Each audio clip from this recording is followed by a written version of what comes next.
শামশেরগঞ্জের ধুলিয়ান ফেরিঘাটে নৌকা ডুবে প্রাণে বাঁচলেন ১৩ জন শ্রমিক, নিখোঁজ একজন।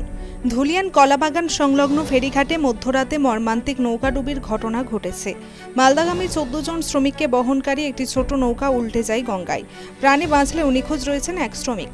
স্থানীয় সূত্রে জানা গেছে, বৃহস্পতিবার রাত প্রায় ১২টা নাগাদ ১৪ জন শ্রমিক ফেরিঘাটে পৌঁছান মালদা যাওয়ার উদ্দেশ্যে। ফেরিঘাটের সরকারি নৌকা রাত ৯টার পর বন্ধ থাকায় দুজন মৎস্যজীবীর মাধ্যমে পারাপারের চেষ্টা করা হয়। সূত্রের দাবি, ৮০০ টাকার বিনিময়ে তারা রাজি হন, কিন্তু নিজেদের নৌকা না থাকায় রঞ্জন মণ্ডলের নৌকা ব্যবহার করেন তার অনুমতি ছাড়াই। প্রশাসনের নিষেধাজ্ঞা থাকা সত্ত্বেও ছোট নৌকায় অতিরিক্ত যাত্রী নিয়ে নদী পার হওয়ার সময় মাঝ নদীতে নৌকাটি উল্টে যায়। খবর পেয়ে শামশেরগঞ্জ থানার পুলিশ ও বিএসএফ ও স্থানীয় মাঝিরা দ্রুত ঘটনাস্থলে পৌঁছায়। রাতে ১৩ জনকে জীবিত উদ্ধার করা সম্ভব হলেও নিখোঁজ হন এক শ্রমিক। নিখোঁজ ব্যক্তির নাম জাহাঙ্গীর শেখ, বয়স ৩৫। তিনি মালদা জেলার বৈষ্ণবনগর থানার বাখরাবাদ গ্রামের বাসিন্দা। তার বাবা লিয়াকত আলী জানান, সকাল থেকেই প্রশাসনের সহযোগিতায় ডুবুরি দল নদীতে তল্লাশি চালিয়ে যাচ্ছে। পুলিশ সূত্রে জানানো হয়েছে, ২ মৎস্যজীবীকে আটক করা হয়েছে। ঘটনার তদন্তে নেমেছে শামশেরগঞ্জ ও বৈষ্ণবনগর থানার পুলিশ।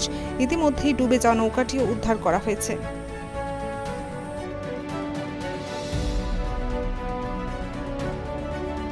ঘটনাটা কি ছিল? ঘটনাটা জোরসে বলো। বাইরে ছিল, হ্যাঁ বাইরে থেকে এখন ওই গেট ১২টা হোক কি ৪টা হোক হ্যাঁ আইডিয়াতে ওই দেখিনি।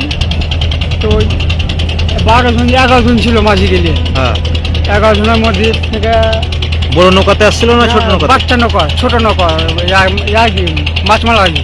কত রাত্রে? ওই মোটামুটি ১.৫টা ধরো। রাত ১.৫টা? হ্যাঁ ১.৫টা। কোথা থেকে আসছিল? উপর থেকে ধুলিয়ান থেকে? দুলেন থেকে আসছিল। হ্যাঁ কতজন ছিল? ১১ জন। 11 জন। আমাকে ১১টা, একটা মাঝি ওখানে ১২টা, ওরা ২টা ছিল মাঝি। একটা নৌকাতে ১২ জন ছিল? হ্যাঁ দিয়ে ১২টা ১৩ জন ছিল। মাঝিকে নিয়ে 13 জন? হ্যাঁ দিয়ে কতজনকে পাওয়া গেছে এখন? পাওয়া গেছে তোমার ১২ জনকে। 12 জনকে পাওয়া গেছে। আমার ভাইকে পাওয়া যাচ্ছে না। তোমার ভাইয়ের নাম কি? জাহাঙ্গীর। বাড়ি? বাড়ি বাখরাবাদ চর। বাবার নাম কি? লিয়াকত।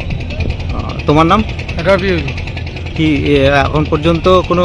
এখন বাখরাবাদ চর। বাখরাবাদ চর।